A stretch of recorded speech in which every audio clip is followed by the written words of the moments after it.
L'actualité cette semaine nous commande de revenir sur la séance plénière spéciale à l'Assemblée nationale. Séance d'information consacrée au plan présidentiel de reconstruction et de développement des régions du Nord-Ouest, du Sud-Ouest et de l'extrême Nord. Les députés de la nation ont eu un échange avec le gouvernement sur la conduite de ce plan. Beaucoup d'interrogations à l'hémicycle. La preuve de l'intérêt porté par les élus à cette question essentielle pour la cohésion sociale. Dans la deuxième partie de l'émission, en raison du nombre toujours croissant des cas de Covid-19 dans notre pays et ailleurs, parce qu'il est difficile d'assurer un accès équitable à des vaccins sûrs et efficaces, nous posons sur la table des discussions le problème de la vaccination au Cameroun. On parle d'une campagne de vaccination, où en est-on? Deux thématiques dignes d'intérêt à débattre avec les invités sur ce plateau. Et comme invité, nous avons le député du Ngok-Etunja Bani, Emmanuel Dinga. Bonsoir, monsieur le député, merci d'être venu. Bonsoir, monsieur Allega. Nous avons également le député Angelbert Alain Essomba Bongono, député de la Mefou et Akono. Merci d'être là.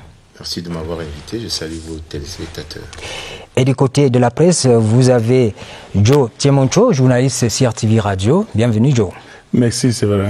La seule dame qui nous fait l'honneur d'être là, c'est Olive Atangana. Merci d'être là, Olive. Bonsoir. Vous êtes journaliste, blogueuse et puis membre du club des journalistes politiques du Cameroun. Merci, madame, merci, messieurs, d'être là. Au moment où l'on parle de la reconstruction des régions du Nord-Ouest, du Sud-Ouest et de l'extrême Nord, il y a eu cet incident malheureux, disons même des violences meurtrières dans la localité des Kondotiti. C'était mercredi matin. 3 adolescents ont perdu la vie et une enseignante aussi. C'était une attaque dans une école, dans un lycée de la place. Cette attaque, monsieur le député Mbami, nous donne peut-être raison à ceux qui pensent que parler de reconstruction dans les régions du Nord-Ouest et du Sud-Ouest aujourd'hui, dans un contexte de guerre, c'est une utopie. Il faut d'abord arrêter la guerre avant de penser à la reconstruction. Et ce discours, on l'a suivi à l'Assemblée nationale pendant la séance plénière. Monsieur, c'est vrai, moi je dois d'abord vous dire que c'est un acte hautement condamnable. L'école est une zone protégée même en temps de guerre. Donc il est hors de question que pour quelque raison que ce soit, les individus ciblent l'école comme, n'est-ce pas, zone d'attaque. Tout le monde doit se lever comme un seul homme pour condamner cet acte odieux. Ça, il faut le dire. Maintenant, est-ce qu'il faut que la guerre s'arrête complètement avant que la reconstruction commence? Moi, je dirais que le gouvernement, la gouvernance, c'est une affaire d'options. Ça veut dire que il y a des options qui sont posées sur la table et le gouvernement décide de prendre une voie. Et sachez que chaque décision qui est prise, il y a des conséquences. Car le document qui nous a été présenté par le gouvernement indique que cette reconstruction devait commencer dans les zones où, n'est-ce pas, le conflit est maîtrisé.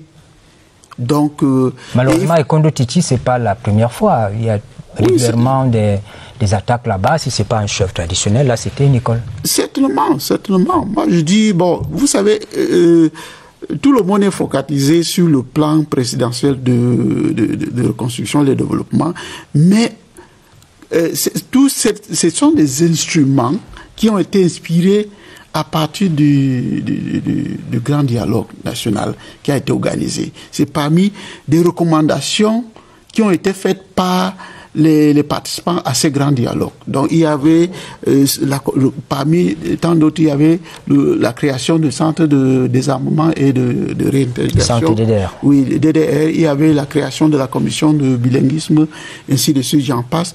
Et le plan de reconstruction était l'une des recommandations de cette assise. Donc c'est parmi tant les instruments que l'État suit pour pouvoir ramener la tranquillité dans ces zones. Olive Tangana, quelle lecture faites-vous de ce triste événement des Kondotiti en rapport avec le sujet qui est sur la table, le plan présidentiel de reconstruction et de développement des régions du Nord-Ouest et du Sud-Ouest? Alors, ce sont des attaques qu'il faut condamner parce que c'est la preuve de ce que on n'est plus en sécurité même dans les écoles. L'honorable a dit tout à l'heure, les écoles sont même en période de guerre normalement des espaces protégés. Mais quand on arrive déjà à attaquer des écoles, ça veut dire qu'il y a un sérieux problème. Le problème qui se pose aujourd'hui, c'est celui de l'insécurité. Ce n'est pas un secret pour personne. Les régions du nord-ouest et du sud-ouest sont en proie à une insécurité généralisée. Alors pour revenir au plan, ce qu'il faut dire, c'est qu'il est bon déjà de l'avoir. Le gouvernement a pensé à un plan qui est une résultante du grand dialogue national. C'est une bonne chose. Mais de mon point de vue, il faut commencer par réactualiser ce plan-là. Pourquoi? Parce que quand il a été pensé au cours 2019-2020, on n'avait pas une grande, enfin, des attaques, on n'avait pas. Qu'est-ce qui a changé entre-temps? Ce qui a changé entre-temps, c'est que les écoles ont continué à être détruites. Autant que les routes ont continué à être détruites, les centres de santé, les formations sanitaires. Donc, il faut déjà commencer par réactualiser ce plan-là de mon point de vue. Maintenant, instaurer une sécurité des biens des personnes, parce qu'on ne peut pas reconstruire dans une insécurité généralisée. Le gouvernement et ses partenaires condamnent fermement ce qu'ils appellent l'attaque barbare. On a suivi, il y a eu beaucoup de condamnations là-dessus. Monsieur le député, est-ce qu'on peut véritablement construire dans un contexte de guerre comme celui que nous avons sous la main? Merci de votre question. Je confirme d'abord que c'est la barbarie, parce que il n'y a que la barbarie qui puisse agir de cette façon. Et permettez-moi de joindre ma voix à celle qui condamne avec la plus grande fermeté ces actes barbares et exprimer ma compassion émue aux familles si durement éprouvées. Je crois que la reconstruction, telle que le gouvernement l'a présentée, et nous partageons cet avis, a deux volets. Ce n'est pas seulement parce qu'il y a un plan rédigé qu'il faut reconstruire. C'est surtout parce que les activités de production ont repris dans ces zones. Tous les acteurs du développement dans les zones du sud-ouest et du nord-ouest ont repris leurs activités. Dans le document qui nous a été présenté, les chiffres sont clairs. Nous sommes partis d'un impact négatif sur le produit intérieur brut de 0,8% en 2019, 3% en 2020. L'école a repris. C'est pour cela que les terroristes vont justement dans une école et trouvent des élèves. Parce que le système éducatif a repris. Les communes fonctionnent, les services publics fonctionnent, les banques et les microfinances fonctionnent, les commerces sont ouverts. Figurez-vous que pour s'adapter à la terreur que les groupes armés installent, les populations ont définitivement barré la journée du lundi de leur programme d'activité et travaillent de mardi à dimanche. C'est cette adaptation, c'est cet effort d'adaptation que le gouvernement soutient en termes de reconstruction de quoi? D'abord des édifices publics qui ont été brûlés, des routes, des écoles, des hôpitaux, de ce qui matérialise effectivement la présence d'un État. Mais pour autant, est-ce qu'il faut... Bien sûr. Le deuxième volet de la reconstruction... Est-ce qu'il faut négliger cet événement? Non, on ne néglige pas. C'est pour ça que précisément... On le minimise tout au moins. Si vous maximisez la terreur, d'ailleurs, personne ne nous dit quand la guerre va finir. Il faut qu'on commence à reconstruire. Si vous pouviez nous dire à quel moment la guerre finit, alors on dirait, bon, on attend tous, on fait d'abord la guerre. Encore que la guerre, pour moi, c'est entre guillemets, on a affaire à des bandes armées qui ont fait une offre d'indépendance à nos compatriotes de ces deux régions, une offre d'indépendance aventureuse, c'est-à-dire sans espoir de succès, fondée sur aucun élément ni factuel, ni historique, ni juridique, autant sur le plan international que sur le plan national. C'est donc une aventure. Et ont entraîné, en radicalisant un certain nombre de groupes de jeunes, qu'il faut précisément démobiliser, désarmer et réinsérer. C'est ça la deuxième phase de la reconstruction, c'est-à-dire reconstruire le lien entre ces jeunes avec la patrie camerounaise. Parce qu'il y a eu une rupture face à l'offre qui leur a été faite d'indépendance. Donc, moi je dis que c'est cette petite partie de la reconstruction qui va nous prendre un peu de temps, parce que elle va se faire dans la durée, mais elle ne nous empêche pas de continuer et de recommencer à reconstruire les écoles, parce que les écoles doivent fonctionner, de recommencer à reconstruire les hôpitaux qui ont été brûlés, de reprendre les infrastructures routières, de rééquiper les services publics, de rééquiper, de continuer à soutenir les groupements d'hommes d'affaires, les groupements d'opérateurs économiques, les coopératives qui mobilisent l'activité productive de richesse pour que les populations soient sécurisées. Et je conclue là-dessus. Le gouvernement a bien identifié des zones dites vertes, c'est-à-dire des zones qui sont maîtrisées, comme disait l'honorable tout à l'heure. C'est dans ces zones qu'il faut aller parce que les gens ne vont pas dans les villages. Pourquoi? Parce que ces villages sont presque abandonnés, pourtant ils sont déjà sécurisés. Donc il faut réinstaller les populations dans ces villages et leur redonner l'espoir de revivre dans la communauté nationale comme ils ont toujours vécu. Et je crois qu'ici, l'État est dans une mission régalienne, dans une mission de construction de son développement, d'aménagement du territoire. Donc on ne peut pas attendre la fin de la guerre parce que si vous interrogez tous les experts sur les questions de crise, ils vont vous dire que le type de crise que nous avons, avec la donnée psychologique et mentale que nous avons là, quand il y a un phénomène d'extrême radicalisation, l'itinéraire le plus court, c'est au moins 30 ans. Est-ce qu'on doit attendre 30 ans pour recommencer à reconstruire les écoles, pour donner des chances à des enfants? Et figurez-vous, comme des titis, il s'agit des enfants qui sont allés à l'école juste parce que ils meurent parce qu'ils sont allés à l'école, c'est-à-dire ils se sont donné la chance de parfaire leur instruction, d'apprendre, et un professeur a été assassiné parce qu'il est venu faire son travail, le seul travail, dans le seul sanctuaire qui doit être préservé, même en situation de lutte armée. Et nous, on ne comprend pas cette lutte où il n'y a pas de leaders politiques qui disent aux gens, ne vous attaquez plus aux populations civiles, parce que notre objectif, ce n'est pas de faire des assassinats, notre objectif, c'est de prendre l'indépendance. Alors, vous ne prenez pas l'indépendance sur le plan politique, vous engagez une lutte armée contre un État dans son territoire, et vous continuez à assassiner des élèves et des femmes. C'est inadmissible. Personne ne donne une clarification sur cette affaire. Personne... Et nous soutenons le gouvernement dans son processus de rétablissement durable de la paix. Personne ne peut cautionner cet acte odieux, mais la question est là. Oui. Le président de la République, à l'issue du grand dialogue, a décidé de faire passer ce plan présidentiel de reconstruction, mais il y a un problème de fond. Oui. Il faut, dans un contexte difficile, conduire les activités relatives à ce plan. Est-ce qu'on peut le faire, Jo? C'est vraiment, merci. Une fois, il ne faut pas ignorer l'aspect psychologique. Psychologique parce que on ne peut pas dire que dans 20 ans, dans 30 ans, la guerre va s'arrêter. Mais au plan réel, il y a les employeurs, il y a les Camerounais qui se trouvent en difficulté. Prenons le cas des CDC, là où il y a les dettes salariées. Est-ce qu'on doit attendre jusqu'à quand pour que les dettes soient réglées? Prenons le cas de UNVDA, par exemple, CDC dans le sud-ouest et UNVDA dans le nord-ouest, là où l'État a déjà dépensé des milliards pour reconstruire les champs de riz en DOP. Si nous restons dans l'incertitude pour dire que c'est le moment propice qu'on ne peut pas quantifier, qu'on doit reconstruire, ça sera quand? La tragédie des Kondotiti est telle que c'est téléguidé par les êtres humains de mauvaise foi. C'est dommage. Et nous tous, nous condamnons cet acte irrationnel.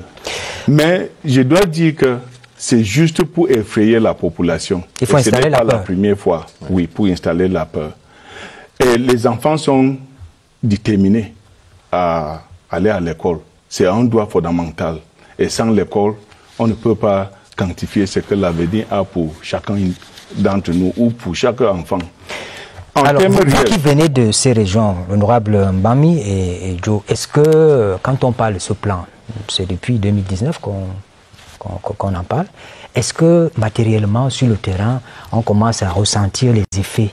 Est-ce que ce plan, sa conduite suscite tout au moins le retour des personnes déplacées? Est-ce qu'il y a des actions? Si vous me permettez, je prends juste le secteur de santé. Avant la guerre, il y avait 171 médecins dans les deux régions. Et lorsque la guerre commence, les médecins ont fui. Certains ont choisi d'aller ailleurs. Et on avait 71 médecins qui sont restés. Avec les mesures que l'État a prises, lorsque le plan de reconstruction a démarré, l'État se trouve aujourd'hui à 101 des médecins. Ça veut dire que le retour est déjà là, dans la région du nord-ouest, précisément. Si l'État attendait, est-ce que les malades ne pouvaient plus tomber malades pour qu'ils soient soignés? Si la réponse est non, ça veut dire que l'État assume ses responsabilités et les problèmes restent réels. Monsieur le député? Oui, il faut dire que le plan de développement, le plan présidentiel de reconstruction et de développement de la région du Nord-Ouest et du Sud-Ouest a été validé le 28 septembre 2011 par le Premier ministre, dans un comité présidé par le Premier ministre. Et ça a été présenté à l'Assemblée nationale, à la représentation nationale, le 23 novembre 2021. Donc, comme M. Tchoumouncho vient de le dire, concrètement, c'est le 23 que nous avons pris connaissance en termes formels de ce plan, du contenu du plan. Mais le ministre a présenté ce qu'ils ont déjà fait dans ces régions-là. Nous prenons le cas de l'UNVDA qui était presque à l'arrêt. On dirait que c'était à l'arrêt. L'État a inséré 2 milliards de francs et la production de riz a repris. Si vous regardez les chiffres, n'est-ce pas, le tonnage a presque triplé. Entre 2019 et 2020-2021, le tonnage de production de riz, pour ne prendre que cela, a sérieusement augmenté. Quand on a écouté les députés, je prends le cas du député Doc Collins, il a posé un problème de communication autour de ce plan. Il y a des confusions, il y a, disons, des aspects qui ne sont pas expliqués. Est-ce qu'au livre, vous avez la certitude qu'il y a suffisamment d'informations autour de ce plan? Vous qui êtes de la presse. C'est ce que nous avons... Oh, pardon. Oui, allez-y, vous avez la parole. C'est ce que nous avons reproché au gouvernement parce que le gouvernement n'a pas beaucoup communiqué sur ce plan-là parce que c'est un élément essentiel. Il faut que la population s'approprie du plan pour pouvoir mieux le suivre et l'adhérer. Donc, je crois que c'est quelque chose qui doit être corrigé et le ministre a été d'accord avec nous pour associer toutes les couches de la population pour que la communication sur ce plan et d'autres instruments, je venais de dire tout à l'heure que le plan n'est que un instrument... Une des recommandations du grand dialogue. Non, les instruments que l'État a mis en place. Oui. Il y a le plan, il y a le DDR, il y a la commission du bilinguisme. Il ne faut pas l'oublier, il y a le statut spécial. Oui. Ce sont les efforts qui ont été mis en place pour pouvoir pacifier, s'il faut le dire ainsi. Mais il faut que les acteurs communiquent assidûment et d'une façon efficace. À partir de groupes associatifs, des comités de développement au village, à travers les communes, les radios communautaires, il faut communiquer pour que la population puisse adhérer à ce plan. Olive ? Oui, je voudrais d'abord revenir avant de répondre à votre question sur l'aspect général. C'est-à-dire qu'on présente tous une embellie sur ce plateau, les uns et les autres présentent une embellie, mais ils occultent le fait qu'en 3 ans, d'après le GICAM, les entreprises ont perdu 800 milliards. Ils occultent le fait qu'il y a des entreprises qui ont décidé de partir de ces régions-là parce qu'il y avait une insécurité. Reconstruire... Le besoin de reconstruire ne fait pas l'ombre d'un doute. Mais on reconstruit comment? On reconstruit avec qui? On reconstruit dans quelle atmosphère, dans quelle ambiance? Est-ce qu'on fonce sachant que on va reconstruire, mais au risque que la reconstruction à nouveau soit à nouveau détruite, voilà, soit à nouveau un hôpital qui est construit, aujourd'hui soit détruit, après. Voilà. Olive, parlons en termes de chiffres. Il y a 300 écoles qui ont été détruites. 350. Dans les 2 régions, 350 Mexique, 350 écoles qui ont été détruites. Et il y avait une population d'1,1 million à l'école avant que la guerre commence. Aujourd'hui, c'est 600 000. 660 000 qui se trouvent à l'école. Ils vont fréquenter où? Si l'État croise les bras. Ça veut dire qu'au fur et à mesure... Non. Ça veut dire qu'au fur et à mesure, il y a la nécessité. On n'a pas demandé que l'État croise les bras. Donne-moi juste 30 secondes. D'accord. Si l'État croise les bras, ça veut dire que les enfants qui rentrent à l'école n'auront même pas l'espace. Ce qu'on demande à l'État, c'est d'instaurer un retour à la paix. Et même les populations, si vous vous souvenez bien, lorsque le coordonnateur est allé rencontrer les populations l'année dernière, il a fait 2 semaines dans les régions du Nord-Ouest. Il a rencontrer les populations à la base. Et les populations ont dit, on n'est pas contre la reconstruction, mais on voudrait d'abord un retour à la paix. Vous avez parlé de l'aspect psychologique tout à l'heure. Moi, j'ai bien apprécié. Ces populations sont meurtries sur le plan psychologique. Ces populations vivent dans la peur permanente. Même si elles veulent la reconstruction, comment elles peuvent l'accepter dans un climat permanent où les armes tournent de gauche à droite, où on a peur, où on se retrouve même dans la communauté? Je voudrais réagir un petit peu plus, vous permettez, honorable. Moi, je pense que tel que Mme Olive présente la situation, dans mon entendement, il faut tout arrêter. Jusqu'au moment où la paix va revenir. Non, il faut travailler. Ce que je dis, c'est qu'il faut travailler à la sécurisation des biens et des personnes. Un retour de la paix. On n'a pas croisé les bras. Je crois qu'il y a 2 semaines, le Premier ministre était à Pamena. Il était là pour faire quoi? Vous êtes d'accord avec moi quand même que les civils et les militaires continuent à être tués? Mais bien sûr, on est en guerre. Et que c'est la preuve de ce qu'il n'y a pas de sécurité. Alors, on ne parle pas tous à la fois, oui. Je voulais dire 2 choses. La première, c'est que ceux qui critiquent le plan de reconstruction ne nous proposent rien. Parce que quand madame dit il faut que le gouvernement prenne les mesures pour rétablir la paix, il s'agit de quelles mesures? Non. Faire comme elle demande qu'on actualise le plan. L'actualisation du plan ne pose aucun problème. Attendez, l'actualisation du plan ne pose aucun problème. Le plan est mis en place. Mais est-ce que vous êtes disposé à le réactualiser d'abord? L'année dernière, on parlait de 40 ponts. Voilà. Si vous permettez. Détruit. Le plan est mis en place en avril 2020. Il est validé par le PNUD le 5 mai 2021. Le premier financement de 89 milliards est mis en place. La première réunion du groupe qui dirige le plan autour du Premier ministre s'est réunie en septembre 2021. Il vient au Parlement pour l'information des parlementaires en novembre. Le 23 novembre. Il y a 2 jours. Mais entre-temps, le gouvernement a commencé à travailler. Vous parlez de sécurisation. Mais écoutez, il n'y a que ça là-bas. Parce que ce sont les mêmes qui critiquent le plan aujourd'hui, qui nous disent, oui, il fallait enlever les militaires, il fallait enlever les policiers, il fallait enlever les gendarmes.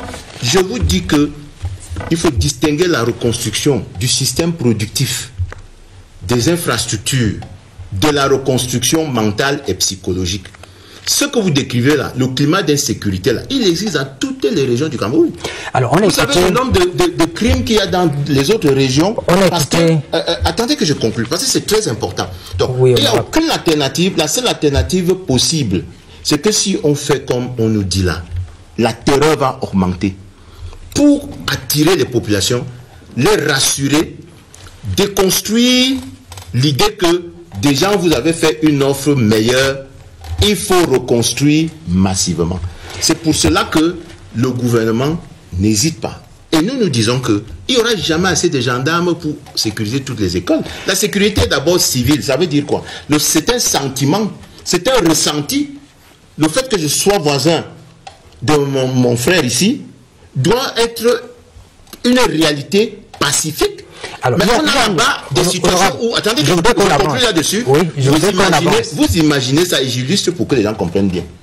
Moi et son Babungono, dans mon village, là en Bankomo, mes cousins me chassent de mon village. C'est de ça qu'il s'agit, madame. Il n'y a pas d'étrangers dans ces zones. Ce sont des Camerounais qui ont décidé de terroriser d'autres Camerounais dans leur village. Alors, à l'Assemblée nationale... Ni l'État, ni vous, ni personne ne peut résoudre ça, sauf la déconstruction. C'est pour ça qu'on a mis un comité Moi, j'ai dit que ce comité a même été très peu de moyens. Parce je suis d'accord avec vous. On va avancer. On va avancer. À l'Assemblée. J'ai l'impression que Honorable croit avoir face à lui son collègue de l'opposition, parce que quand il dit vous critiquez le... Non, laissez-moi terminer. Quand vous dites vous critiquez le plan sans vous apporter quelque chose de nouveau, non du tout. J'ai bien dit que si on vous suit, on laisse la terreur se développer. Et si on avance, on risque de recommencer la reconstruction. Non, la reconstruction de toutes les façons, on est resté dans un analyse matérialiste. La reconstruction n'est pas que matérielle. La reconstruction est également mentale et psychologique. Est-ce qu'on investit dans la reconstruction mentale et psychologique? S'il vous plaît, je voudrais qu'on avance sur un autre élément qui peut être en la défaveur de ce plan. Nous avons écouté les députés à l'Assemblée l'autre jour. Il y a eu un autre problème qui s'est posé. Les régions qui sont victimes de l'extrémisme violent, par exemple l'extrême nord, estiment qu'il faut également un accompagnement de l'État, peut-être pas sous la forme du plan, ils appellent ça plan aussi. L'extrême nord demande un plan. L'Est qui reçoit les réfugiés centrafricains demande également un plan. Est-ce que cela ne dilue pas l'effet de ce qu'on voudrait produire dans le nord-ouest et le sud-ouest? Le plan qui est demandé dans l'extrême nord. Si vous permettez que je commence. Pour que... Oui, parce que les autres vont prendre aussi la parole rapidement.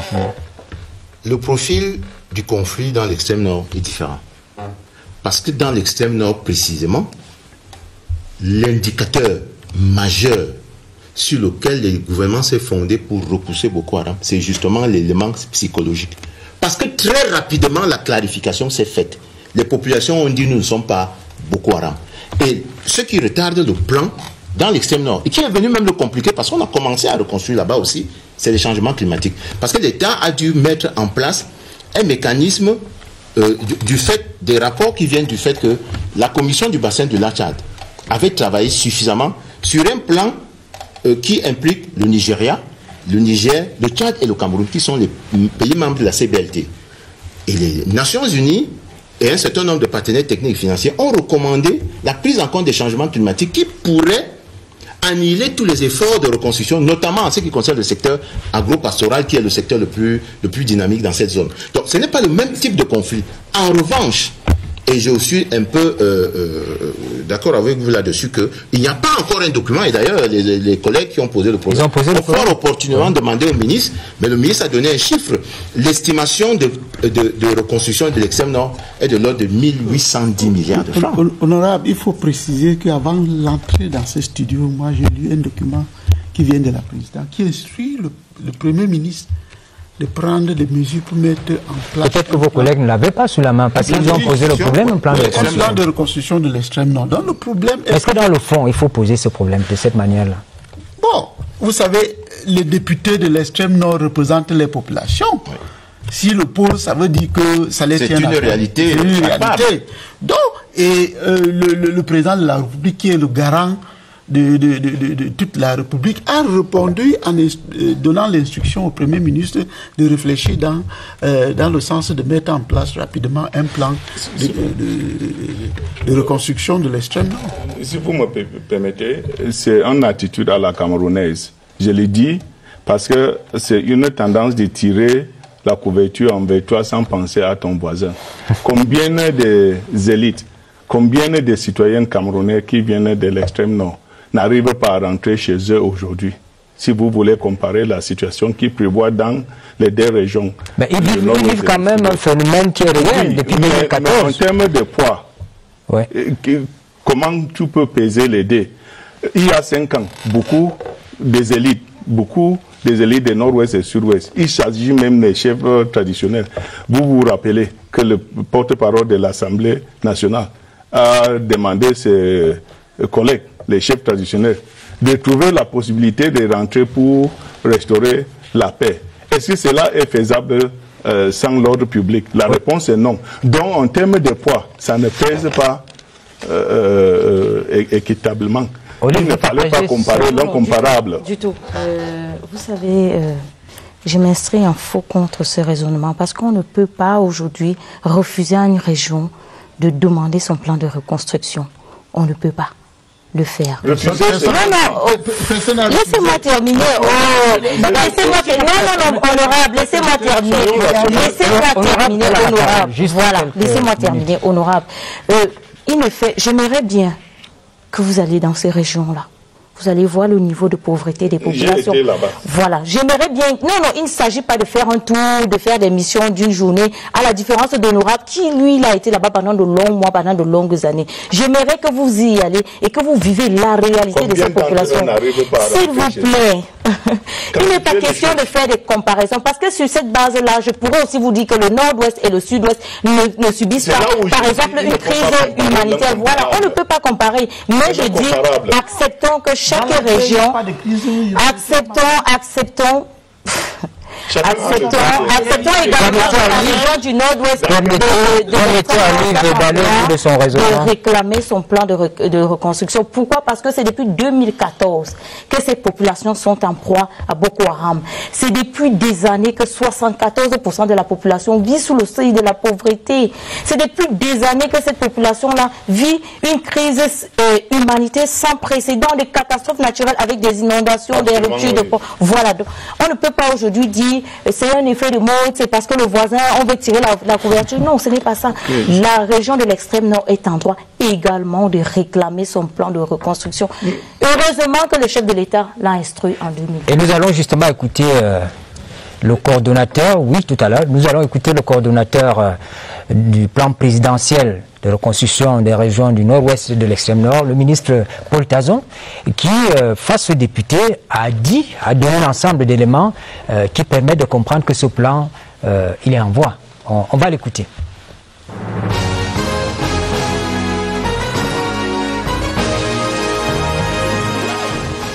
Le document cadre, qui a été validé à l'issue d'une réunion présidée par le Premier ministre et chef du gouvernement lui-même, le 28 septembre 2021, est structuré autour de 3 composantes opérationnelles pour un coût global de 1 810 milliards de francs CFA répartis ainsi qu'il suit.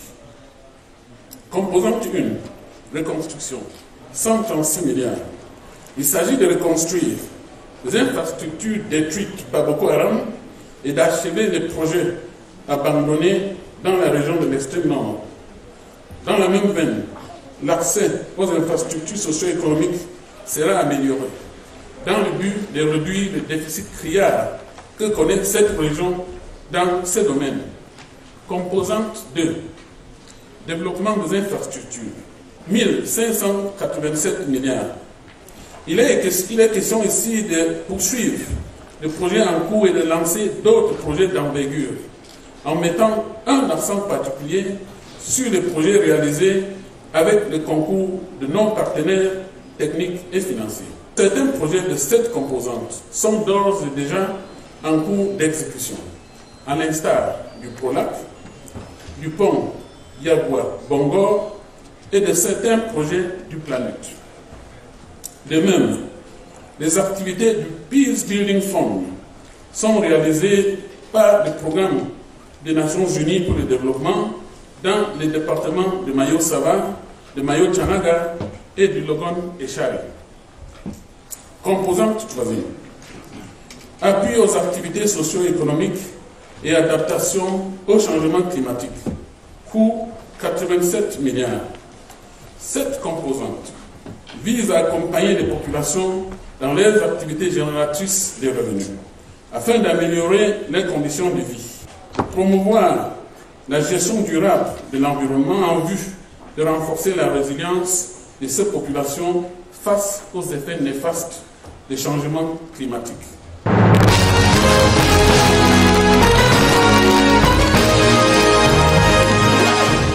Là, nous avons écouté le ministre Paul Tazon qui coordonne ce plan présidentiel de reconstruction et de développement des régions du nord-ouest, du sud-ouest et de l'extrême nord. Il donnait quelques éléments sur ce qui est fait pour la région de l'extrême nord. On va sortir de ce sujet. Il faut beaucoup communiquer sur ce plan qui est important, semble-t-il. Absolument. Même si l'extrême nord revendique son plan. Oui, mais moi je dis que lors de la présentation, le coordinateur a clairement dit que ce plan est pour la reconstruction des régions du nord-ouest, du sud-ouest et de l'extrême nord, mais qui devait insister sur le nord-ouest et le sud-ouest. Moi, je pense qu'il faut dire quelque chose ici. Le Boko Haram est un ennemi qui vient de l'extérieur. Donc, il était facilement sénable par rapport à la situation que nous connaissons du nord-ouest et du sud-ouest. On ne voit pas très bien l'ennemi. Qui porte à l'atteinte de l'intégrité territoriale du Cameroun. J'espère que nous mesurons la gravité de la situation. Ce n'est pas pour négliger les problèmes d'autres régions. Il ne faut pas simplifier les choses. Je pense que nous devons nous élever comme un seul homme, comme tout le monde de toutes les régions, pour d'abord anéantir cette velléité cette menace grave, qui menace de provoquer la désintégration du Cameroun, sans pour autant oublier les problèmes d'autres régions, y compris l'extrême nord. Ça, il faut dire ça. Personne n'a refusé un plan à aucune région. Mais il y a les problèmes ne sont pas les mêmes. Les mêmes, voilà ce que je voulais dire. Oui, certes, les problèmes ne sont pas les mêmes et on ne pourrait les mettre sur le même pied d'égalité. J'aime bien la conclusion de l'honorable. Pourquoi? Parce que au moins, ça permet de comprendre un certain nombre de choses. Mais aujourd'hui, il y a un sentiment de frustration générale des populations de l'extrême nord qui s'estiment un peu délaissées. C'est le temps que leur plan n'est qu'en élaboration en ce moment. Donc, vivement qu'ils sortent rapidement des couloirs et qu'on le matérialise. Joe, oui, on revient à vous, honorable. C'est le moment propice que l'État assume ses propres responsabilités, comme c'est le cas. Et c'est notre souhait qu'il faut que les Camerounais restent rationnels dans leur manière d'apprécier ou même de demander leurs besoins de l'État. Je dis rationnel parce que il y a certaines situations sous pression qui exercent la pression et il faut répondre là où la pression est très forte sans ignorer une autre région comme l'extrême nord par exemple. Monsieur le député. Oui, je voulais que ceux qui nous regardent retiennent une chose essentielle. Le plan présidentiel de reconstruction et de développement des régions du nord et du sud-ouest a 3 composantes de même gabarit. Le renforcement de la cohésion sociale, on en a parlé, c'est le volet certainement le plus difficile parce que c'est dans la tête et dans le mental des gens. Il y a la réhabilitation des infrastructures essentielles et la revitalisation de l'économie locale. Et le gouvernement a bien compris les préoccupations qui sont exprimées ici par madame et qui portent sur la nécessité, comme disait l'honorable, d'impliquer au maximum les populations à travers les 2 régions en statut spécial et surtout les autorités administratives locales. Parce que jusqu'ici, elles ont vraiment fait le relais. Je crois qu'il faut même mettre le maximum de crédit dans ces conversations et dans ces dialogues. Parce que quand on parle là de dialogue, il ne s'agit plus du dialogue tel que les gens le voient parler des congrès. C'est vraiment le dialogue dans les communautés, dans les familles, dans les villages. Un dialogue de très grande proximité pour expliquer le plan, tous ses objectifs, ses articulations et la mobilisation des moyens que ce plan va générer. D'autres faits d'actualité ont alimenté les colonnes de la presse cette semaine. Franck Evina les a parcourus pour nous. Voici la revue de la presse.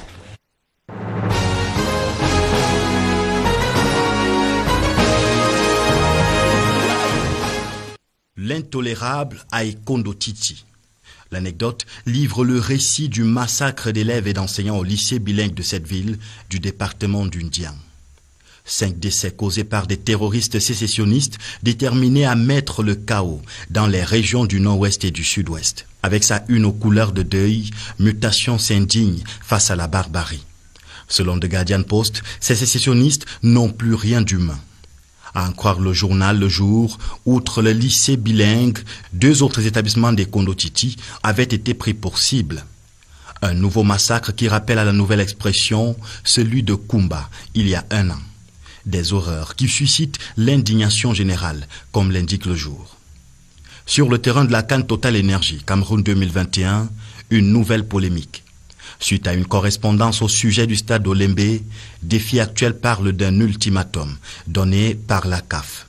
L'instance continentale menace en effet, écrit le journal, de délocaliser le match d'ouverture de la compétition si l'infrastructure n'est pas livrée le 30 novembre. C'est que, à en croire le jour, la CAF s'inquiète du retard des préparatifs. En réponse, relève l'info à chaud, le ministre des Sports Narcisse Mouele-Kombi précise que cette option n'est pas envisageable. Position que le ministre d'État, ministre secrétaire général de la présidence de la République, est certainement allé réitérer au Caire, croit savoir le messager. D'autant plus que, comme l'indique Cameroun Tribune, le gouvernement s'est montré rassurant après des inquiétudes exprimées par le secrétaire général de l'instance continentale. Dans Essingang, les revendications des riverains du complexe sportif d'Olembe, selon le journal de Marie-Robert Elundou, ces riverains attendent toujours d'être indemnisés. La revue de presse était sur la scène.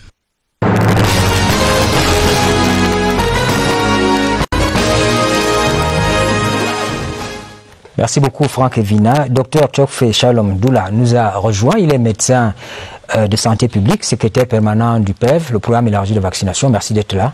Vous êtes là justement parce que nous allons parler de la vaccination contre la Covid, Covid-19. Il y a eu cette semaine à Yaoundé, à l'Estique précisément, une formation organisée à l'intention des hommes des médias, médias de service public et les diffuseurs nationaux sur le thème de la lutte contre la désinfodémie, liée à la Covid. C'est bien gros, mais simplement on voulait combattre les mauvaises idées qui sont véhiculées par les réseaux sociaux autour de la vaccination. Et justement, le Cameroun, on a lancé cette campagne de vaccination. Docteur, où est-ce qu'on en est? Oui, bonjour, bonsoir à tous les téléspectateurs de la CATV. Aujourd'hui, au courant de la semaine, on a franchi la barre d'1 million de doses administrées, ce qui fait à peu près, en termes de couverture pour la population cible, 5,4%. On reconnaît que pour un résultat qu'on avait souhaité être un peu plus de 10%, c'est encore faible, mais le progrès, au moins au cours des 2 dernières semaines, sont encourageants. Donc aujourd'hui, on a une couverture de 5,4% pour ce qui est de la population cible, mais comme on rapporte maintenant la couverture à la population totale, ça a fait environ 2,1 ou 2% de couverture. Alors, il faut déconstruire toutes les idées reçues imposées par les médias sociaux autour de la pandémie du Covid. Ça fait problème, Olive? Oui, ça fait problème, mais il faut dire que ce n'est pas aujourd'hui, ce n'est pas avec le Covid que ça fait problème. Ça a commencé à faire problème. Ça a commencé à faire problème avec le vaccin contre le cancer du col de l'utérus, si vous vous en souvenez. Il y a eu tellement d'infodémies, tellement de fake news qui ont circulé. Il y a eu les implications des élus, des religieux. Il y a eu tout cet environnement-là de fake news autour du vaccin contre le cancer du col de l'utérus, et que malheureusement le vaccin contre le Covid-19 est venu trouver. Donc dans ce sillage-là, il devenait difficile de lutter contre les fake news. C'est d'autant plus que le gouvernement n'a pas été assez alerte pour contrer l'infodémie, parce que l'infodémie, c'est quoi? J'en viens. L'infodémie, c'est quoi? L'infodémie, c'est la guerre de la désinformation contre l'information. Or, de quels soldats disposent aujourd'hui les officiels de la santé pour lutter contre l'infodémie? De quels soldats? On a mis à l'écart les élus locaux, les leaders religieux, les leaders communautaires qui pouvaient contrer l'infodémie et booster la vaccination, susciter même l'adhésion des populations. Aujourd'hui, je ne sais pas avec quels influenceurs le PEV travaille, mais il ne s'agit pas de prendre des influenceurs qui ne peuvent même pas atteindre 50 vues pour dire qu'on va contrer l'infodémie. Non, il faut des soldats aguerris pour contrer l'infodémie. Nous, par exemple, on essaie de le faire, même pas qu'on essaie de le faire, on travaille à contrer l'infodémie autant dans les forats que sur les réseaux sociaux, avec les moyens qui sont les nôtres. Donc, il faudrait aujourd'hui qu'on sache quelles sont les priorités, comment on fait pour booster l'infodémie. Et ce n'est pas avec les influenceurs qui ne peuvent pas atteindre 50 vues. Alors, les élus de la nation sont sur ce plateau. Le gouvernement a élaboré une stratégie. Il faut vacciner le maximum de Camerounais parce que le Covid-19 est toujours là, toujours menaçant. On a suivi aujourd'hui ce qui se passe partout ailleurs. Il y a d'autres formes qui apparaissent au jour le jour. Parfois, on se demande si cette vaccination est efficace. Les élus, est-ce que vous accompagnez le gouvernement dans cette démarche-là? Parce que là, on est parti pour une prévision de 10%, on n'est qu'à 5%. Je dois avouer que ce sujet est difficile parce que quand le Covid arrive en mars 2020, le gouvernement, comme tous les gouvernements du monde d'ailleurs, met l'accent sur le volet curatif de la pandémie parce que tout de suite on voit la mobilisation autour des hôpitaux parce que les manifestations de cette maladie font que on est obligé d'aller vers des traitements immédiatement. Pendant un an, on n'a même pas évoqué la vaccination. Suivez bien le message qui passe, d'ailleurs, sur votre chaîne, avant le journal du président. Et le seul moyen, c'est le respect des mesures barrières. Donc, mais après, il a demandé c'est-à-dire que quand on introduit le vaccin, beaucoup de préjugés sociaux défavorables circulent déjà contre la vaccination qui se fait déjà dans d'autres pays. Et ce n'est pas seulement le fait des réseaux sociaux. Ce n'est pas seulement le fait des réseaux sociaux. Y compris dans la communauté scientifique, il y a des scientifiques sérieux qui doutent et qui nous disent que, attention, cette affaire-là, c'est compliqué. D'ailleurs, je suis sûr que le secrétaire permanent a dû s'apercevoir de quelques effets pervers de cette campagne contre la vaccination sur le programme élargi qui, lui, cible d'autres vaccins qui protègent contre d'autres maladies, qui ont même éradiqué certaines maladies, parce que nous sommes tous les enfants des vaccins, il faut le dire à ceux qui nous regardent. Donc, le vaccin arrive dans ce contexte trouble. Et le trouble s'accentue avec les variants. Alors, finalement, est-ce que le vaccin touche tous les variants? Pire encore, on achète, le ministre a annoncé 2 191 850 doses. Je cite des mémoires. On n'en a utilisé que 1 million.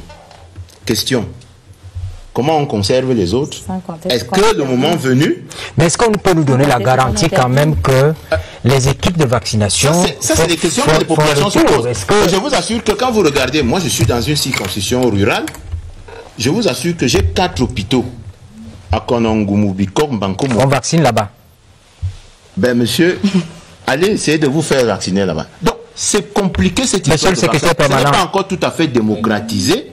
Donc, voilà. L'État en est à 3 campagnes qui ont donné le résultat qu'il vient de donner, c'est-à-dire 5,4% de la cible, population cible. Donc, il faut faire très attention que le volet préventif, justement, dans la stratégie, soit le maillon faible. Honorable Mami. Oui, moi, je dois dire que je suis très déçu par la réaction du ministère de la Santé par rapport à cette histoire de la vaccination. La campagne a été extrêmement amorphe par rapport aux autres vaccins, aux autres campagnes que nous avons vues ici. Je dois le dire ici, parfois même c'est le personnel de la santé qui décourage les gens de ne pas se vacciner. Ça, il faut le dire, il faut le dénoncer. Je ne sais pas, le docteur là, peut-être il peut me contredire si l'information... Moi, j'ai vu dans les réseaux sociaux et dans les forums qu'il y avait une campagne de vaccination cet week-end qui est passé là. Ils en sont à la 3e. Oui, donc je me suis empressé d'amener mes enfants dans les centres de vaccination le samedi. On arrive là, non, on ne vaccine pas, revenez samedi, faites ceci. Donc, il y a toujours cette réaction lourde qui décourage les gens. Alors, déjà pour convaincre les gens d'aller se vacciner. C'est pas ça qui justifie le résultat que vous avez aujourd'hui. La communication, elle n'existe pratiquement je pense pas. Il ne faut pas prendre ça simplement. La vaccination contre le Covid est très complexe du fait des particularités de ce vaccin, même d'ailleurs, et de l'environnement dans lequel le vaccin a été introduit, comme vous l'avez souligné. Mais on ne peut pas dire que ça a été aussi amorphe parce que pour ce qui concerne tout Covid, en fait, c'est de learning by doing. C'est pour tout le monde, c'est quelque chose, c'est comme un stress qui est venu, une perturbation qui est entrée dans un système de santé qui avait déjà ses fragilités. Et donc, si on veut en tirer profit, la riposte contre le Covid doit être transformée en une opportunité pour rendre le système un peu plus résilient. Donc quand on parle par exemple de 2 millions de doses que nous avons reçues, que nous avons vaccinées, on a utilisé 1 million. En fait, il s'agit, les 1 million de doses, on l'a reçu pratiquement dans les 2 dernières semaines. Il ne s'agit pas des vaccins qu'on avait. Et la question de conservation des vaccins est ressortie dans les débats avec la vaccination Covid. Et le déploiement de la vaccination Covid a permis à ce que le pays développe sa chaîne de froid avec des réfrigérateurs qui sont préqualifiés. C'est même pour ça que ce n'est pas encore démocratisé, parce que nous ne souhaitons pas mettre les vaccins dans des équipements qui ne sont pas préqualifiés pour les vaccins, qui sont hautement d'un niveau, qui sont hautement, comment dire, très performants en termes de technologie et en termes d'innovation. Mais est-ce qu'on voit les équipes médicales vacciner les Camerounais? Non. Maintenant, sur ce côté, vous avez raison que, et ça a été une déception pour moi aussi, on avait prévu, on s'attendait à peu près tout, mais pas à ce que le corps médical soit plus, comment dire, hésitant à la vaccination, parce que sur ce côté, dans la formation de base, les bases de l'immunologie, les vaccins, même l'historique des vaccins, parce qu'il faut dire quand même le vaccin ont contribué à ce que la réduction de la mortalité infantile a vraiment chuté dans notre pays. Tout à fait. Le tétanos néonatal tuait environ 3 enfants sur 5 à une certaine période. On l'a éliminé dans notre pays. La rougeole comptait parmi les 5 premières causes de décès des enfants. Aujourd'hui, on n'en parle pas. Les maladies comme la coqueluche ou la diphtérie, la poliomyélite, des étudiants en médecine peuvent passer tout un cursus sans rencontrer un cas même pour la formation. Oui. Donc sur ce côté, on pouvait se dire que le professionnel de santé avait un avantage dans la compréhension, mais il se trouve que eux-mêmes, quand je dis eux-mêmes, je m'inclus dedans, on puise nos évidences sur les réseaux sociaux. C'est-à-dire qu'on n'entre pas dans la littérature qui est spéciale aux médecins, qui doit apporter normalement les faits scientifiques pour convaincre et pour persuader. Donc c'est malheureusement ça. Et le fait que ça soit mis en évidence, justement, nous fait dire qu'il y a un déficit peut-être de formation continue de nos personnels, de développement des ressources humaines, devrait prendre ça en compte pour dire, à partir d'un certain niveau, où il faut que les personnels de santé maintiennent leur certification en offrant des formations continues dans pratiquement tous les domaines. Aujourd'hui, c'est la vaccination qui est mise devant, mais c'est pas que. Donc, le Covid n'a pas touché qu'au système de vaccination. Quand vous regardez, quand vous regardez la situation des autres interventions de santé, ça a été ébranlé. Maintenant, il suffit qu'on se dise que bon, c'est pas complètement mauvais.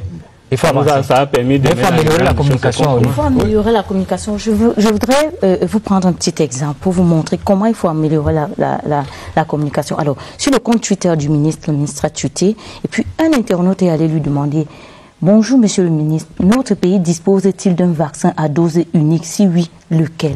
L'information basique à la disposition des populations, la mettre simplement, communiquer autour du vaccin qui est un produit, communiquer autour du vaccin comme un marketing social,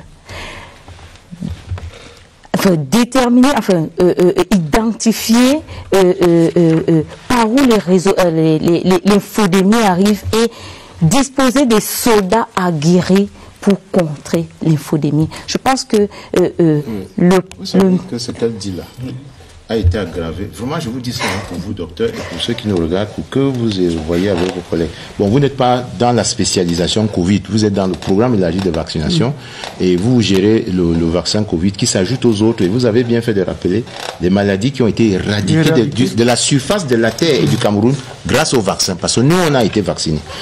Ce qu'elle dit est d'autant plus vrai qu'il y a 2 phénomènes perturbateurs dans le protocole de la riposte gouvernementale du Covid, c'est le riz de Orca et les 180 milliards. Je vous assure. Je vous une autre question qu'un internaute a posée pour aller dans votre sens.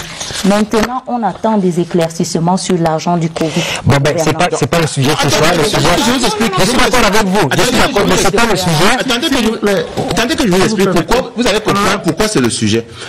C'est en partie le sujet. Pourquoi? Parce que ce sont des phénomènes perturbateurs qui sont venus au moment où l'État veut reprendre ses responsabilités régaliennes. Un bon système de santé, tout bon système de santé a un pilier préventif un pilier curatif et un pilier palliatif. Et pendant qu'on est en train de structurer donc le pilier préventif pour combler les deux autres qui sont déjà suffisamment étoffés, les éléments perturbateurs nombreux arrivent et empêchent que la communication sur le vaccin et ses aspects essentiels progresse. Parce que tout le monde est emporté par la gestion des fonds, des ceci et de cela. Donc, vous voyez, c'est tellement profond que jusqu'aujourd'hui, même la 3e campagne de vaccination ne décolle pas. Ne décolle pas parce que les gens restent encore sur les rapports de gestion. Honorable, rapidement. Oui, je voulais tout simplement dire que nous avons tous constaté qu'il y a eu une mauvaise gestion de ces fonds-là. Mais est-ce que c'est pour... Autant qu'on ne se vaccine pas. Parce que c'est d'abord un problème personnel. C'est un problème personnel, il faut se vacciner. Avant tout en dénonçant la mauvaise gestion de fonds qui ont été alloués par l'État. Moi j'ai mes deux doses. On ne peut pas laisser les Camerounais mourir parce que c'est un groupe de personnes à qui on a confié la gestion de fonds, ont mal géré ces fonds. Je crois qu'il faut que les gens travaillent, que le gouvernement réagisse et qu'on amène, parce que à l'entrée de ces studios, les nouvelles qui nous viennent d'ailleurs ne sont pas rassurantes par rapport à ça. Pourquoi ils font un marketing social sur le vaccin? Oui, je vais peut-être préciser certaines choses. La 3e campagne avait pour but d'administrer 600 000 doses. On a atteint cet objectif. On n'a pas déployé. Vous avez dû non, on est arrivé à 500 000 doses. On a prolongé pour une raison. Oui. On a prolongé parce que dans certaines régions, il y a ce qu'on avait appelé à l'époque, avant la campagne, les sessions d'information au niveau local. Certaines régions ont eu du retard pour les mener et donc on a allongé jusqu'à 5 jours. Et ce n'est pas quelque chose de mauvais, de très mal. On n'a pas prolongé parce qu'on n'a pas atteint les objectifs. Si vous voyez même l'évolution des données sur les 10 derniers jours, en fait les 5 jours qu'on a prolongé, on a vacciné environ 50 000 personnes seulement au cours de ces jours. Ce n'est pas parce qu'on n'a pas atteint le nombre. Maintenant, deuxièmement, ce n'est pas, comment dire, matériellement, c'est pas compliqué d'administrer les vaccins. Il y a avec le vaccin contre la rougeole, on administre 5 millions de doses en 5 jours. Donc, la variable qui dérange actuellement, c'est cette hésitation et aussi la disponibilité des vaccins parce que les approvisionnements sont en petite quantité. Oui. Donc, lorsque vous avez les approvisionnements en petite quantité, que vous organisez une campagne, vous regardez à la quantité de doses de vaccins que vous avez avant de déterminer combien d'équipes est nécessaire pour administrer ces doses et on fixe un objectif. C'est pas parce qu'on n'atteint pas ça. Et puis la dernière chose que je voudrais préciser sur l'infodémie, en réalité, c'est peut-être nouveau dans l'environnement. Il est considéré comme une des menaces à la santé mondiale parmi les 10 par l'Organisation mondiale de la santé. Et c'est pas seulement avec les influenceurs qu'on combat l'infodémie. Il ne s'agit pas d'une information d'une communication pour informer. C'est une information pour convaincre et persuader. Et les soldats, pour ça, attends, je suis en train de dire non. De quels soldats? Les soldats, justement, c'est les professionnels de la santé. Non, ils ne sont pas outillés pour la communication. Non, ils ne sont pas outillés. Je ne sais pas dire que c'est les seuls. Voilà, les professionnels de la communication. Je comprends. On va encore finir. Oui, ce n'est pas une question de tirer la couverture. Il faut qu'on apprenne à mettre les personnes qu'il faut où il faut. Qui vous donne parce que le même personnel de santé n'arrive même pas à se faire vacciner. Il refuse de se faire vacciner. Les informations. On avance. La CAN, c'est une autre actualité qui nous intéresse. C'est une actualité phare. Elle s'impose à nous parce que notre pays organise la fête continentale du football bientôt. Et sur instruction du chef de l'État, le secrétaire général de la présidence de la République, le ministre d'État Ferdinand Ngongo, s'est rendu au Caire où se tenait l'Assemblée générale de la CAF. Mais en amont, vous l'avez suivi, vous avez lu peut-être cette fois les réseaux sociaux. Le secrétaire général de la Confédération africaine de football a adressé une correspondance assez violente au gouvernement du Cameroun pour, dit-il, des manquements dans le calendrier des charges, des délais contractuels de livraison qui ne sont pas respectés. Il menaçait même de délocaliser le match d'ouverture. Rejet total d'une telle éventualité, a indiqué le ministre des Sports à la sortie de la visite qu'il a effectuée au stade d'Olembe. Nous l'écoutons.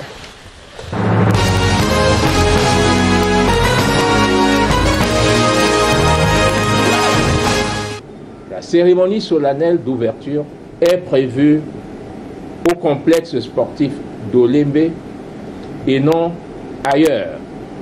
La CAF elle-même ayant eu à le réaffirmer Le doute n'est pas permis, ne doit pas être permis à cet égard à partir du moment où, par exemple, le 3 septembre dernier, ce complexe a abrité une rencontre internationale, l'infrastructure sportive d'Olembe, au-delà du délai contractuel de livraison, qui pour nous est un impératif, c'est-à-dire le 30 novembre prochain, continuera à vivre avec du personnel sur ce chantier.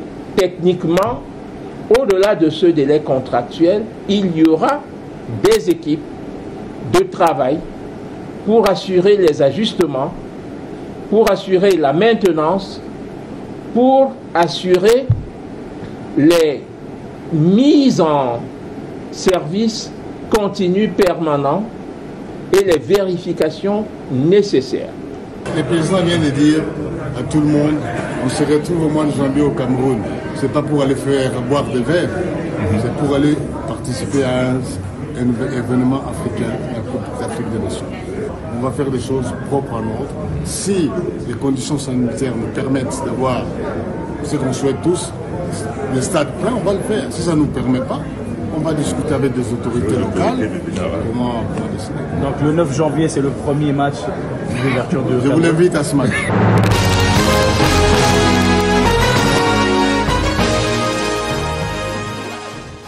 La seule présence du ministre de l'État, le secrétaire général, la présidente de la République au Caire, nous rassure, et on vient d'écouter également le secrétaire général de la CAF. Ça vous rassure? Le match d'ouverture aura bel et bien lieu au stade Olembe. Moi, je crois que...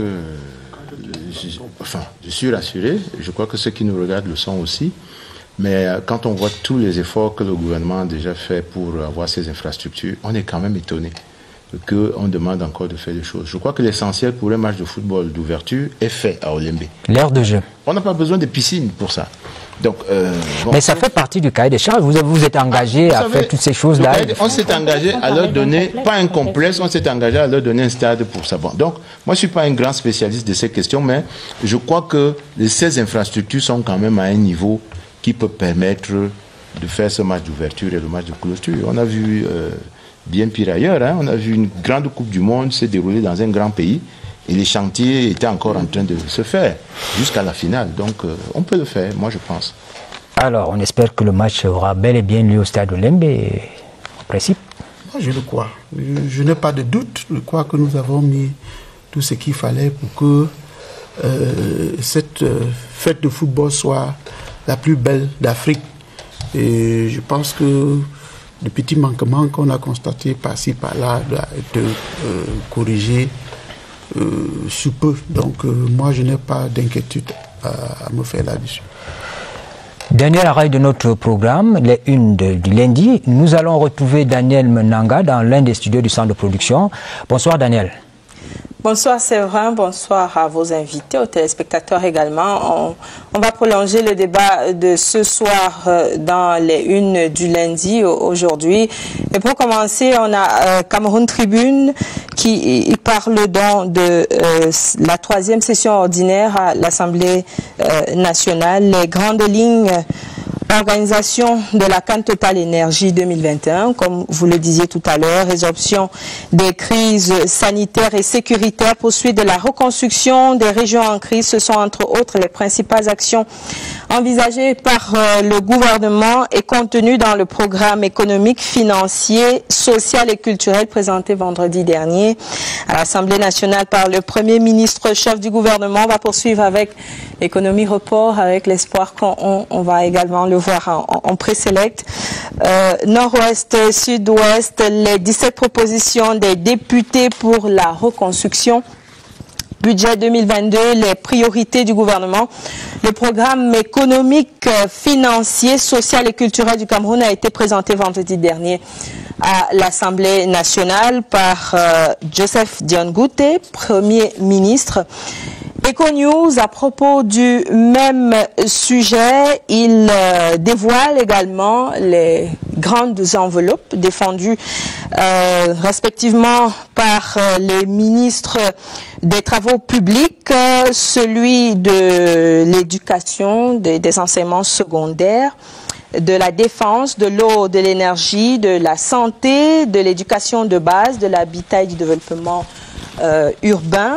Les précisions dans le journal donc Eco-News. Eco-Matin porte le deuil à la suite de la barbarie des Kondotiti au nom de la doctrine sécessionniste des hommes sans foi ni loi, multiplient des crimes contre l'humanité et prennent l'éducation en otage. L'horreur des Kondotiti est le crime de trop que la rédaction d'Eco-Matin condamne avec fermeté, et la tenue de la une va avec la condamnation. Mutation souligne à propos des transferts, à propos de l'actualité donc des transferts d'argent par voie électronique, une note de frais salés, une taxe instaurée sur les opérations de transfert d'argent, les envois et retraits plus chers en 2022. L'association des contribuables dénonce une double imposition. Voilà pour les unes que nous avons pu diffuser aujourd'hui. Le reste, vous les retrouverez certainement en kiosque ce lundi ou en cours de semaine. Voilà. Merci beaucoup, Daniel. On vous souhaite un bon début de semaine et à dimanche prochain. Mesdames, Messieurs, il ne nous reste plus qu'à vous dire merci pour votre agréable écoute et merci à nos invités sur le plateau. Allez vous vacciner. Faites-vous vacciner, s'il vous plaît. Voilà. Moi, j'ai mes 2 doses. Je crois que tout le monde sur le plateau a au moins une dose de vaccin. Voilà. Merci de nous avoir suivis. Bonne suite des programmes sur la CRTV.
Salut à tous, je suis ravie de vous retrouver pour cette